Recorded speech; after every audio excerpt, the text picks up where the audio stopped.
100 services answer one page. 99 of them come back in under 15 milliseconds. The page still takes 140. Nothing is down, no alert fired. Open any of those 100 dashboards and it's green and fast. So where is the slow? It isn't on a single server. It's in the shape of the question you asked. And no per server graph will ever show it to you. You wanted the page fast, so you did the sensible thing and split the work. A feature store here, an embedding lookup there, ranking, ads, permissions, 100 small services, all running at once.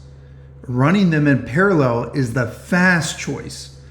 For any one of them, it is. But the page can't paint until the last answer lands. Wait for all 100 and you're not as fast as your average server. You're as slow as your worst one. The thing you did to be fast is the thing that decides you're slow. Take one service on its own. Median response, 2.5 milliseconds.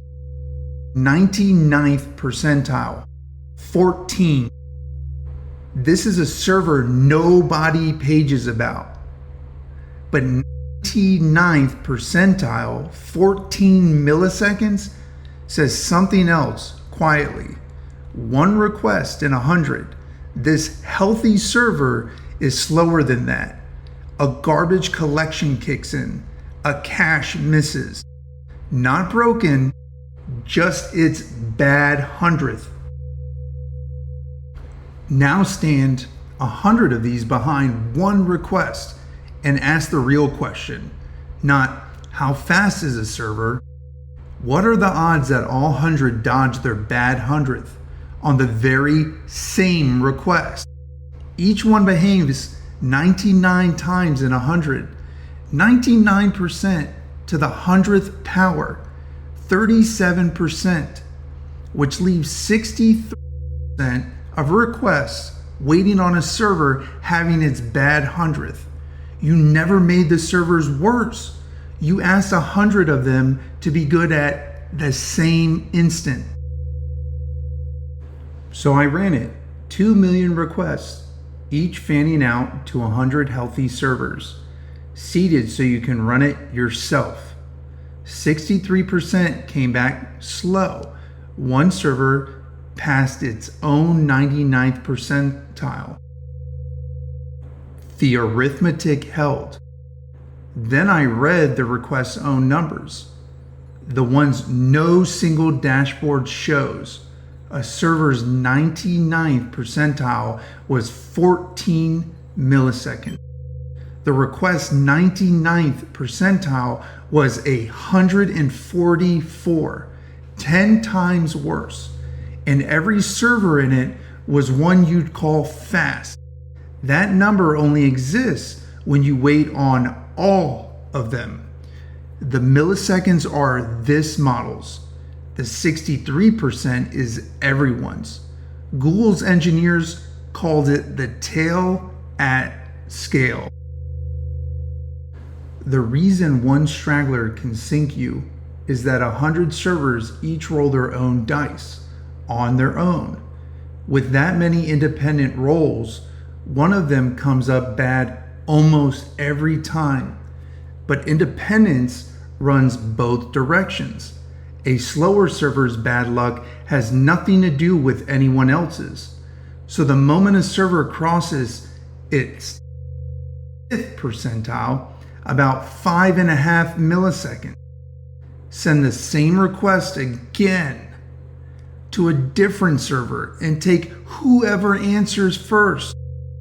The first roll came up bad. The second is a fresh roll, and it almost never comes up bad too. The independence that built the tail is the independence that steps you off it. I measured that too. One backup request, fired only when a server passes its 95th percentile. 5% more traffic, not a millisecond more anywhere else. The request's 99th percentile fell from 144 milliseconds to 17. The typical request from 35 down to 8. Not one server got faster, you just stopped letting the slowest of 100 speak for the whole request. The second role only saves you because the roles are independent. When one thing slows every server at once, a shared lock, a stop the world pause, the one database every service waits on, your backup joins the same jam, and you've added load to a system already underwater. Correlated slowness doesn't obey the 63%, and it's a video of its own. But the ordinary kind, 100 servers, each having their own bad hundredth, obeys it exactly. Nothing was down tonight. You were just waiting on the worst of 100 coin flips. So stop waiting for the worst one.